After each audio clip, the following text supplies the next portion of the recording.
Hola chicos, ¿cómo están? Buenas tardes. Bueno, ante la situación esta que no pudimos tener la videoconferencia, le voy a pasar a hacer el video del PowerPoint de la unidad número 4, ¿sí? ¿No es cierto? Como les digo, tengan paciencia, es una unidad difícil. Así que cualquier duda que tengan vamos a ir evacuándola con las clases online, ¿sí? Primer tema que tenemos en esta unidad es el fraude a la ley. ¿Qué es el fraude a la ley? El fraude a la ley, por definición, les leo la definición que tiene en el PowerPoint, son todas aquellas conductas aparentemente lícitas al amparo de una determinada ley, pero que producen un resultado contrario o prohibido por otra norma tenido como fundamental.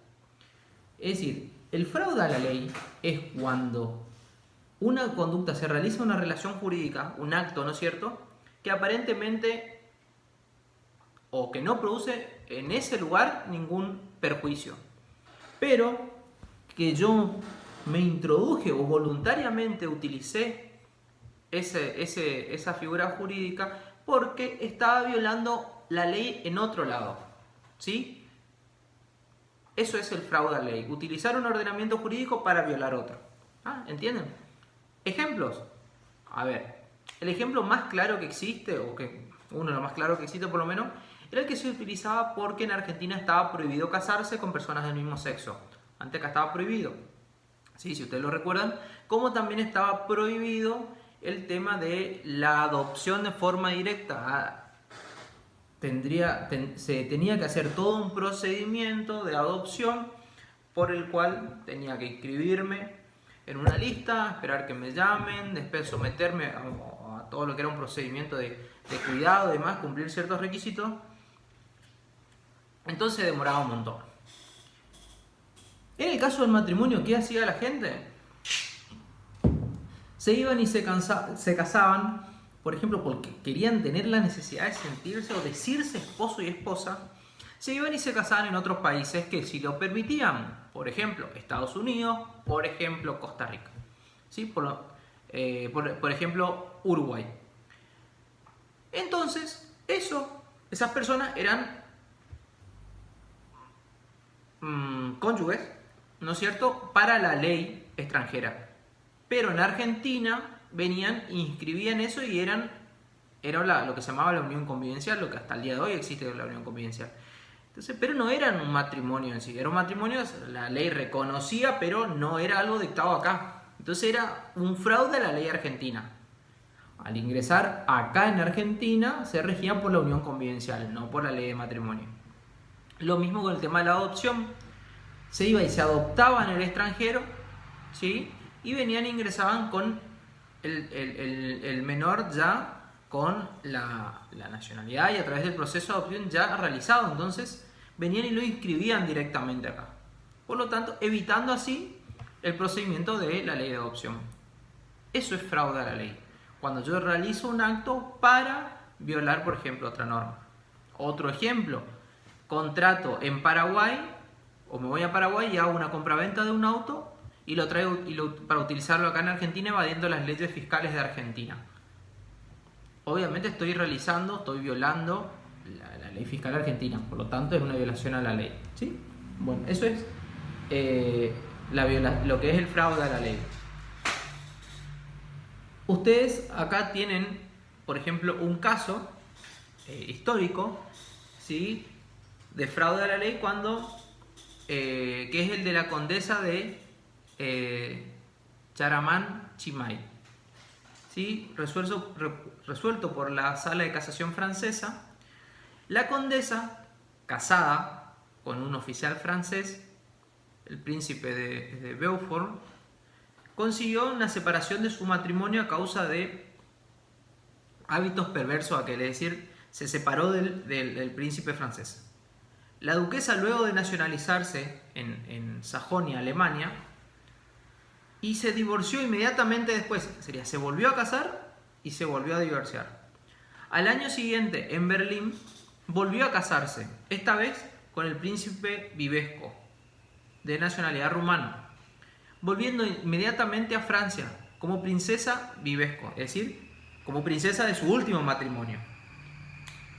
Beaufort, ¿no es cierto?, que hizo el primer, digamos, con el que se había casado primero, pidió ante todos los tribunales franceses la anulación del segundo matrimonio. ¿Por qué? Pidió que se la anule. ¿Qué hizo la corte? Le dio la razón a Beaufort, invocando, entre otras cosas, la prohibición por fraude a ley. Dijo que esta condesa lo que hizo fue irse a otro país para volver a casarse. ¿Sí? Acá en Argentina, ustedes van a tener ahí, tuvimos este caso con el Conejo Tarantini, un exjugador de fútbol. ¿Sí? Donde, ¿qué hizo? Acá la Argentina no te prohíbe volver a casarse si vos no te divorciás. Uno de los requisitos para casarse es estar soltero o divorciado o viudo. No simplemente la separación. Debe haber una ruptura del vínculo, que ese es el divorcio, para volver a casarse. ¿Qué hizo el Conejo Tarantini? Casado en Argentina, se fue a Paraguay y se volvió a casar. A Uruguay, perdón, y se volvió a casar. Tiempo después, cuando fallece, empezaron las disputas entre las cónyuges. Cuando empezó a declararse respecto de los bienes y los derechos y demás en la sucesión, se vio que en realidad, ¿qué pasaba? Él no estaba divorciado de la primera esposa. Por lo tanto, para Argentina, el segundo matrimonio no es válido. No se casó por segunda vez. ¿Está? Bueno. Nuestro Código Civil, a partir de ahora, en la última modificación del 2015, lo incorporó el fraude a la ley en la República Argentina. ¿Y qué estableció? En principio que nada, el fraude a la ley está prohibido, digamos. Todos aquellos actos voluntarios que una persona realice en otro país para violar la ley argentina, automáticamente es nulo. Y su efecto también será nulo. El artículo 2598 establece: para la determinación del derecho aplicable en materias que involucran derechos no disponibles para las partes, es decir, donde está en juego el interés público, donde las partes no pueden apartarse, digamos, porque el Estado dice que se haga de tal manera. Por ejemplo, en su momento era, por ejemplo, no casarme con un menor, no casarme con una persona de igual sexo, etcétera, etcétera. ¿Sí? No se tienen en cuenta los hechos y actos realizados con el solo fin de eludir la aplicación del derecho designado por las normas de conflicto. Es decir, en otras palabras, cuando una persona voluntariamente viola una norma jurídica, ¿sí?, o un derecho, para poder aplicar otro, automáticamente este es nulo. ¿Sí? No se tiene en cuenta. Bueno, eso es lo que es el fraude a la ley. Otro caso, otro tema, es la cuestión previa. ¿Qué es la cuestión previa? Muchas veces en las relaciones jurídicas, cuando vamos a tratar de solucionar, ¿no es cierto?, o tratar de dar una solución a un conflicto, hay ciertas cuestiones que tienen que ser resueltas antes de resolver la cuestión principal. Esto se llama cuestión previa, es decir, resolver algo para ver si después puedo solucionar la cuestión principal. Entonces, en el derecho internacional privado, lo que se trata de ver es si en la cuestión previa se tiene que tener en cuenta el mismo derecho que se le va a aplicar a la cuestión principal. Ejemplo, me caso en Argentina, ¿sí?, con una francesa. Yo siendo argentino, bueno, me voy a Francia, me separo, me divorcio. Lo primero que yo tengo que ver es si el matrimonio celebrado en Argentina es válido para que proceda el divorcio, ¿no es cierto? Entonces tengo que ver ese requisito. Por ejemplo, ver con cuestión previa si yo era una persona capaz al momento de que me casé. Por ejemplo, si yo me casé teniendo 15 años, era nulo el matrimonio, por lo tanto se tiene que aplicar la nulidad a el divorcio en Francia. ¿Por qué? Porque la cuestión previa en el derecho argentino era la nulidad. ¿Sí? Entonces, un caso Entonces, cuando hablamos de cuestión previa, simplemente lo que vamos a manifestar es esto. Es resolver, ¿no es cierto?, una cuestión para después aplicarle al principal. ¿Qué derecho se aplica? Generalmente para la cuestión previa siempre se va a tener en cuenta tratando de relacionar el derecho al que afecte. ¿Entendés? Por ejemplo, en el caso del divorcio, en Francia, si era o no válido el divorcio, no era relevante prácticamente, entonces podría decretarlo o no. Pero ¿a quién le importa la nulidad? Al derecho argentino.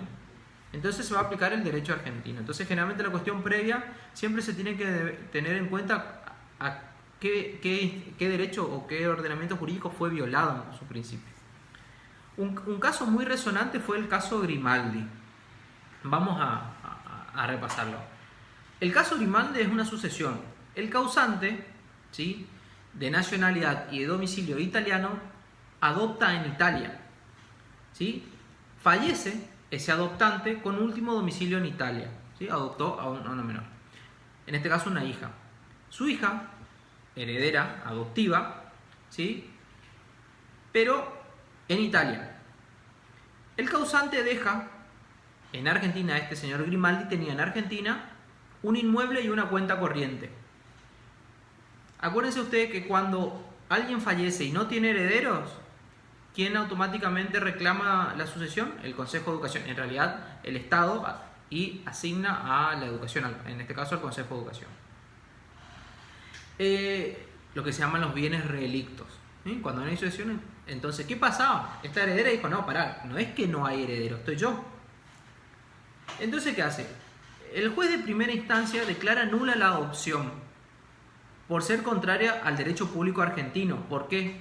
En aquella época, en la época de este caso, no se permitía la adopción. La adopción no estaba permitida. Adopción plena se llama eso. Es decir, vos le podías adoptar a una persona, pero no podías heredar. Esa persona no podía heredar. Eso era antes. ¿Sí? Entonces, la Cámara aplica lo que era, en principio, el derecho argentino. Y después aplica a la adopción el derecho italiano. ¿Sí? Considera válida y compatible con el orden público el derecho italiano. Pero luego somete al mismo tribunal, es decir, ¿sí?, la sucesión de los inmuebles argentinos por derecho argentino. Y se basa en la soberanía territorial y le niega a la hija adoptiva vocación sucesoria. Revolando entonces lo que era la cuenta corriente por el derecho italiano, otorgándole la adopción, y el derecho a heredar, es decir, sobre el inmueble, por el derecho argentino, negándola. Entonces, ¿qué pasó? ¿Cuál fue la cuestión previa? Es resolver la adopción ante la sucesión. ¿Qué hizo? Aplicó el derecho, en este caso el derecho argentino respecto de los inmuebles, digamos, y el derecho italiano en el caso de la cuenta corriente. Bueno, después tenemos otro caso también muy similar respecto a un testamento, ¿sí? Que lo importante era ver si era válido o no la adopción ante el testamento. El tema del reenvío. El reenvío es uno de los temas más salientes que vamos a tener. Es complicado, lo vamos a ver varias veces, así que quédense tranquilos. ¿Qué es el reenvío? El reenvío muchas veces en el derecho internacional privado es un mecanismo que da solución a los conflictos negativos de jurisdicción. Esto es, aquellos que acaecen cuando, con ocasión de una relación de derecho privado con un elemento extranjero, es decir, la relación jurídica, ¿sí?, en esto surgen dos o más legislaciones de distintos ordenamientos jurídicos nacionales y ninguno de ellos atribuye la competencia para resolver el asunto, sino que cada una de estas legislaciones da la competencia a una legislación extranjera. Entonces, el reenvío se produce cuando la norma de conflicto, ¿sí?, se remite a un derecho extranjero y la norma de conflicto de ese país, a su vez, remite a otro. A ver, vamos paso por paso. Tenemos una situación jurídica, ¿sí?, en la cual la norma de conflicto, sería la norma, envía que me aplique, ¿no es cierto?, el derecho extranjero, ¿sí?, para solucionar este caso. Por ejemplo, vamos a otro ejemplo, ¿sí?, en caso de los matrimonios celebrados en Argentina, se va a aplicar para la validez la ley del último domicilio conyugal. Listo, perfecto. Elemento, ¿sí?, una norma de conflicto con una solución. Hay que aplicar la ley para ver si es válido o no la de, el lugar de celebración. Se va a tener para la validez del matrimonio el lugar donde se celebró. Perfecto, muy bien. Vamos a ver dónde se celebró. ¿Dónde se celebró el matrimonio? Francia. Vamos al derecho francés a ver qué dice respecto a la validez. Y el derecho francés dice respecto de la validez, ¿sí?, por ejemplo, del matrimonio, se va a tener en cuenta al momento de su disolución el último domicilio conyugal. Y el último domicilio conyugal era en Argentina. Reenvío. Eso es el reenvío, chicos. Cuando una norma me dice tengo que aplicar, ¿no es cierto?, una norma extranjera, y esa a su vez me envía a otra, ¿tá?, que puede ser el mismo país que hubo el primer reenvío o puede ser un tercero. Porque, por ejemplo, tenían domicilio en Brasil. ¿Listo? La norma argentina me manda a la norma francesa, y la norma francesa, que dice que la validez va a tener en cuenta el último domicilio conyugal y vivían en Brasil, me manda a la de Brasil. ¿Ah? Listo. Solución entonces, ¿qué tiene que hacer el juez? Aplicar la ley brasilera. ¿Puede haber otro reenvío? Puede haber otro reenvío.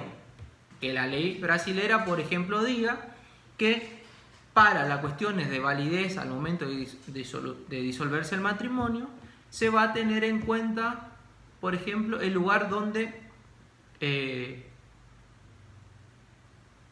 lugar de la nacionalidad de las partes. ¿Qué tengo que hacer entonces para ver si es válido? Ver la nacionalidad de cada uno. Uno es argentino y el otro es español. Listo, ¿qué hace el juez? Dice, bueno, para evitar más conflictos me quedo acá. Aplico la ley brasilera. Listo, chao. ¿Está? Eso es reenvío. Clases de reenvío, ¿sí? Tenemos el reenvío de primer grado, que sucede cuando la regulación o la relación jurídica privada, ¿sí?, retorna al punto del partido, ¿sí? El tribunal acepta la aplicación de su propio derecho. Es reenvío y vuelve hacia mí. Es lo que dijimos con el caso de se casan, va a Francia y el derecho francés dice que se aplica el derecho argentino. Listo. Un reenvío. Reenvío en segundo grado. Sucede cuando el juez en el derecho internacional privado, cuando el juez entiende que el caso declara aplicable un derecho extranjero y este derecho extranjero envía a otro. Por ejemplo, un argentino domiciliado en Inglaterra fallece en Francia. El derecho francés dice que se debe aplicar la ley de la nacionalidad del causante, remitiendo por ejemplo, al derecho argentino. Pero el derecho argentino dice que debe aplicarse la ley del último domicilio del causante y vivía en Inglaterra. Vuelvo a remitir. Es decir, hubo un reenvío en segundo grado. ¿Sí? Y por último tenemos el doble reenvío. Sucede cuando el juez se traslada al ordenamiento extranjero, ¿sí?, que su regla de conflicto declara idónea para resolver el entuerto jurídico, de modo tal que actúa como lo hace un magistrado extranjero. Es decir, el juez tiene que solucionar en base, como lo haría, digamos, el juez de ese lugar, ¿no es cierto? Y se tiene que poner en esa situación. Un ejemplo de esta teoría de ir y venir, por ejemplo, el caso Anna Slay. Se trata de una mujer inglesa con domicilio en Francia que testó, es decir, hizo un testamento excluyendo a su hijo para que no le suceda, ¿sí? Entonces, inglesa, domiciliada en Francia, excluyó a su hijo. Para la ley inglesa, fue donde lo hizo, era válido, ¿sí? Era válido. Para la ley francesa ese testamento es inválido porque le reconoció al hijo una porción de la legítima, como hay acá en Argentina. Es decir, no puedes heredarlo, ¿por qué? Porque el derecho reconoce que sí o sí una parte de la sucesión le tiene que dejar. El derecho inglés remite al derecho francés, pero este aplica a su vez el derecho inglés, por lo cual no acepta el reenvío y vuelve a remitir al derecho francés. Entonces, ¿qué tiene que hacer el juez cuando hay esta cuestión de envío y reenvío? Cortar y decir, listo, aplico este derecho. Entonces, ese es un doble reenvío, es decir, cuando envió el derecho, volvió y volvió a salir. Entonces, lo que tiene que hacer es cortar de una vez por todas. Acá vamos a ver distintas clases, les di distintas clases de reenvío, ¿sí? De ejemplo, el reenvío de primer grado del caso Forgo, para que ustedes lo tienen.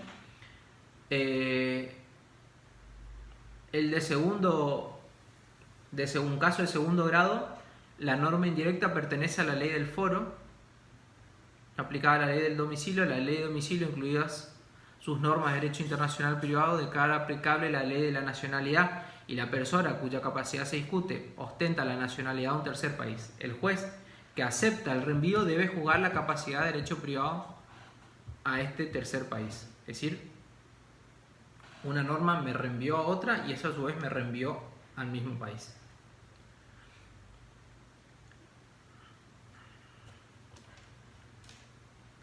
Reenvío circular o el doble reenvío. Se trata de decir en nuestro país la capacidad, por ejemplo, un caso, se trata de decidir en nuestro país la capacidad de un inglés que es domiciliado en Francia para adquirir bienes situados en Argentina. Es decir, ver si una persona tiene capacidad para adquirir bienes. La norma indirecta argentina nos reenvía al derecho francés.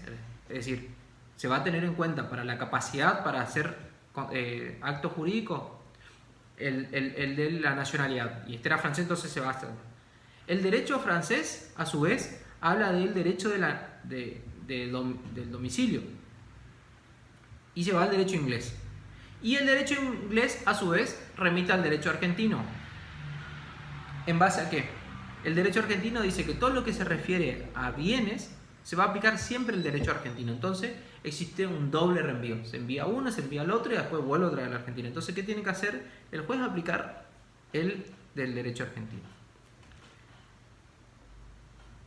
¿Qué hay que tener en cuenta, en principio, cuando hablamos de reenvío? Es tratar, para no quedarnos locos, ¿no es cierto? La cuestión del reenvío es cuando la solución de la norma la da otra, pero a su vez esa norma nos manda a otro lado, o al mismo juez que envió, o a otro, a un tercero, la solución de ese caso. Eso es reenvío. El juez lo que tiene que hacer es ver qué derecho va a aplicar y cuál va a ser, en definitiva, el que no vaya en contra de su orden público, a sus instituciones, y decir, a ver, qué juez es el que diga, listo, este es el que tenía que entender el caso. ¿Sí?